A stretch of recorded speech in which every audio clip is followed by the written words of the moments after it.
What's up guys? Nakakalungkot yung mga balitang nangyayari ngayon sa Pilipinas. Di ba may lindol pa ngayon.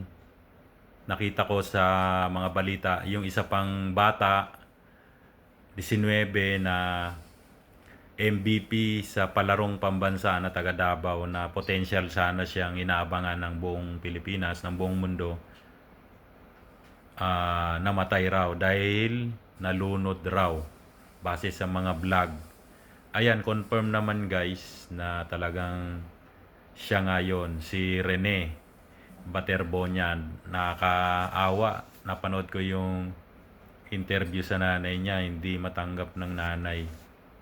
Diba? Kasi parang ang dating raw, ah, parang military training na yung pinasukan niya. Kaya kailangan niya ng investigasyon sa nangyari. Ayan guys, tama naman guys yung nanay. Tapos sa mga comment, sa mga kaibigan ko, may mga nag-comment nga sa akin kasi ako nag-post ako sa FB ko. May nag-comment sa akin na ganyan talaga ang training kasi pinasok mo yan pa NCAA ka na o UAAP, ganyan. Kaya magre-react tayo guys bilang ako marunong rin ako mag-basketball guys. Hindi lang ako nakarating sa mga ganyang level. Tamang laro lang. Pero ayan naman kasi ang passion natin, basketball sa Pilipinas. Lalo yung mga kalalakihan na pati nga babae, ginagawa na rin professional. So, ginagawa na kasi ang basketball sa atin, hanap buhay. 'Di ba? Magdayo-dayo ka nga lang, pustahan. Lalo siguro pag nasa professional ka na, milyon na ang binabayad sa iyo. Yan, potential sana yung batang yan, yung 19 anyos. So, magre-react ako guys. Base do sa napanood kong mga balita, yung nagsalita na yung director ng police doon sa Aurora, Baler, doon kasi siya nalunod. Wala raw foul play. So, para sa akin, dapat hindi mo na sinasummarize. 'Di ba? Dapat by process ang pag-iimbestiga. Halimbawa, paano ba nangyari? 'Di ba? Paano nangyari? Yung pinayagan ba sila nung coach na mag-swimming doon? Kasi may mga lumalabas na video na parang malulunod talaga sila doon kasi sa lakas ng alon. May napanood akong video, sila raw yun. Pero di pa natin ako confirm.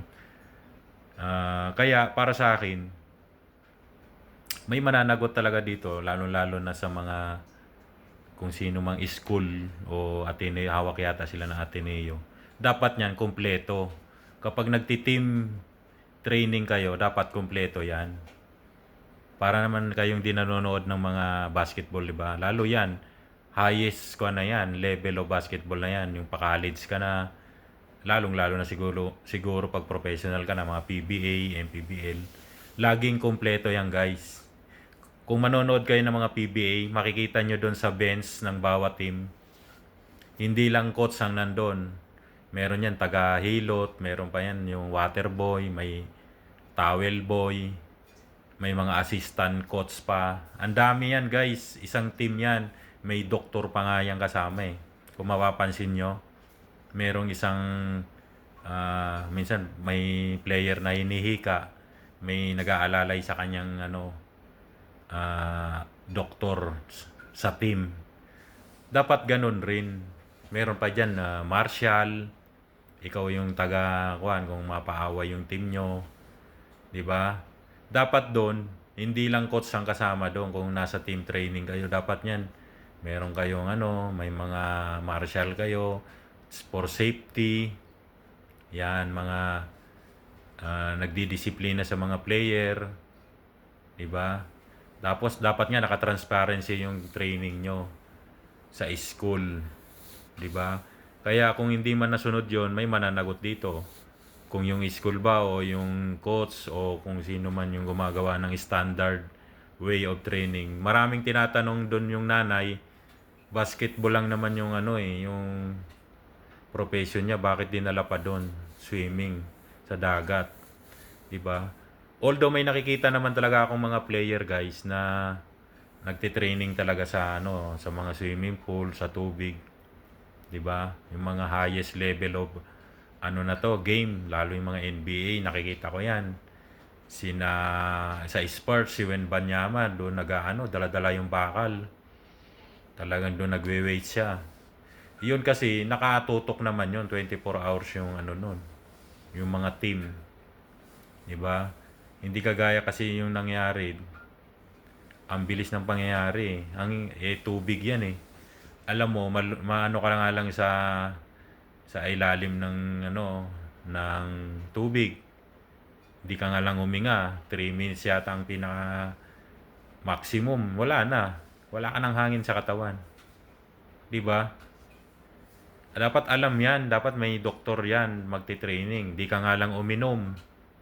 3 days, dedo ka yata. Di ka kumain. 3 days, nangihina ka na. Hangin. Hindi ka nga lang makalanghap ng hangin. Di ba? Dapat nandyan lahat yan sa training. Di ba? Nakakalungkot guys. Buong Pilipinas nalulungkot. Grabe. Kaya totoo yan guys. Ang basketball mahirap talaga. Kahit ako naglalaro, lalo pag naglaro kang puyat, delikado ka dyan. Tapos tamaan ka sa ulo, tamaan ka sa mga masaselan.